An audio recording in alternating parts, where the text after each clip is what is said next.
वैशंपायन जी कहते हैं, जन्मेजय, जब पांडव वन में चले गए तब प्राज्ञचक्षु धृतराष्ट्र के चित्त में बड़ी उद्विग्नता और जलन होने लगी। उन्होंने परम ज्ञान संपन्न धर्मात्मा विदुर को बुलाया और उनसे कहा, भाई विदुर, तुम्हारी बुद्धि महात्मा शुक्राचार्य के समान शुद्ध है। तुम सूक्ष्म से सूक्ष्म और श्रेष्ठ धर्म को समझते हो। कौरव और पांडव तुम्हारा सम्मान करते हैं और दोनों के प्रति तुम्हारी समान दृष्टि है। अब तुम कोई ऐसा उपाय करो जिससे दोनों का ही हित हो। अब पांडवों के चले जाने पर मुझे क्या करना चाहिए? प्रजा किस प्रकार हम लोगों से प्रेम करे? पांडव भी क्रोधित होकर हम लोगों की कोई हानि न करे, ऐसा उपाय तुम बतलाओ। विदुर जी ने कहा, राजन, अर्थ, धर्म और काम, इन तीनों के फल की प्राप्ति धर्म से ही होती है। राज्य की जड़ है धर्म। आप धर्म में स्थित होकर पांडवों की और अपने पुत्रों की रक्षा कीजिए। आपके पुत्रों ने शकुनी की सलाह से भरी सभा में धर्म का तिरस्कार किया है, क्योंकि सत्यसंध युधिष्ठिर को कपट झूठ से हराकर उन्होंने उनका सर्वस्व छीन लिया है। यह बड़ा अधर्म हुआ। इसके निवारण का मेरी दृष्टि में एक ही उपाय है। वैसा करने से आपका पुत्र पाप और कलंक से छूटकर प्रतिष्ठा प्राप्त करेगा। वह उपाय यह है कि आपने पांडवों का जो कुछ छीन लिया है वह सब उन्हें दे दिया जाए। राजा का यह परम धर्म है कि वह अपने हक में ही संतुष्ट रहे, दूसरों का हक न चाहे। जो उपाय मैंने बतलाया है उससे आपका लांछन छूट जाएगा। भाई भाई में फूट नहीं पड़ेगी और अधर्म भी नहीं होगा। यह काम आपके लिए सबसे बढ़कर है कि आप पांडवों को संतुष्ट करें और शकुनी का अपमान करें। यदि आपके पुत्रों का सौभाग्य तनिक भी शेष रह गया हो तो शीघ्र से शीघ्र यह काम कर डालिए। यदि आप मोहवश ऐसा नहीं करेंगे तो सारे कुरुवंश का नाश हो जाएगा। यदि आपका पुत्र दुर्योधन प्रसन्नता से पांडवों के साथ रहना स्वीकार कर ले तब तो ठीक है, अन्यथा परिवार और प्रजा के सुख के लिए उस कुल कलंक और दुरात्मा को कैद करके युधिष्ठिर को राज सिंहासन पर बैठा दीजिए। युधिष्ठिर के चित्त में किसी के प्रति राग द्वेष नहीं है, इसीलिए वे ही धर्म पूर्वक पृथ्वी का शासन करें।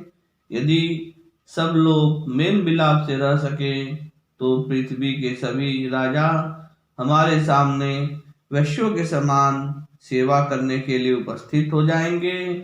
दुशासन भरी सभा में भीमसेन और द्रौपदी से क्षमा याचना करे। आप युधिष्ठिर को संतावना देकर राज सिंहासन पर बैठा दें। और तो क्या कहूं, बस आप इतना करने से कृतकृत्य हो जाएंगे। धृतराष्ट्र ने कहा, विदुर, यह तुम क्या कह रहे हो? तुम पांडवों का हित चाहते हो और मेरे पुत्रों का अहित। मेरे मन में तुम्हारी बातें नहीं बैठती। तुम बार बार पांडवों के पक्ष की बात कहते हो। भला मैं उनके लिए अपने पुत्रों को कैसे छोड़ सकता हूँ? विदुर, मैं तो तुम्हारा इतना सम्मान करता हूँ और तुम मेरे पुत्रों का अहित चाहते हो।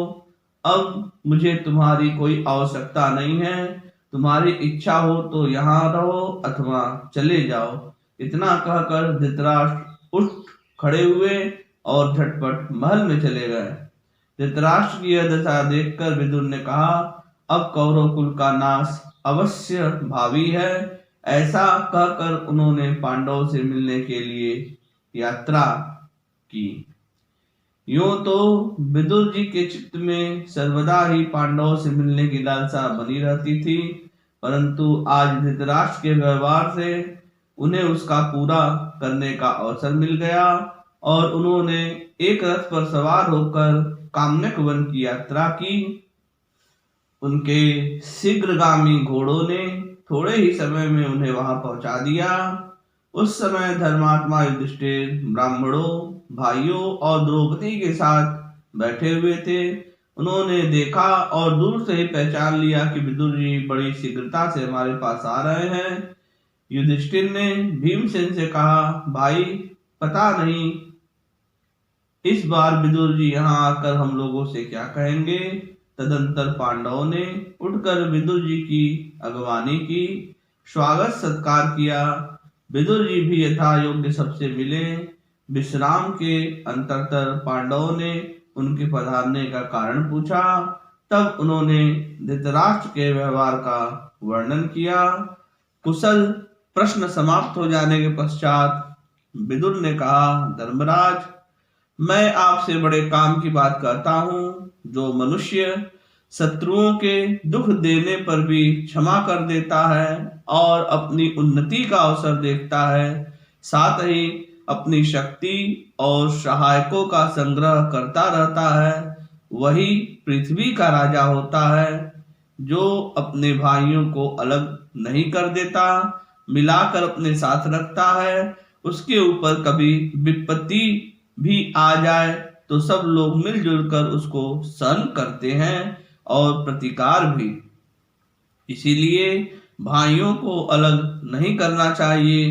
भाइयों के साथ सच्ची और महत्वपूर्ण बात ही करनी चाहिए और ऐसा व्यवहार करना चाहिए जिससे किसी को कुछ शंका न हो। जो स्वयं खाए वही अपने भाइयों को भी साथ बैठाकर खिलावे, अपने आराम के पहले ही उनके आराम की व्यवस्था कर दे। जो ऐसा करता है उसी का भला होता है।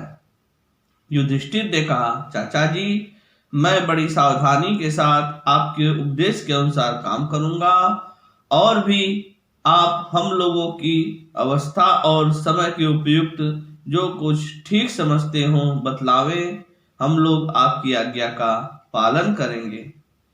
जन्मेजय, इधर जब विदुर जी हस्तिनापुर से पांडवों के पास काम्यक वन में चले गए, तब राजा धृतराष्ट्र को अपनी भूल पर बड़ा पश्चाताप हुआ।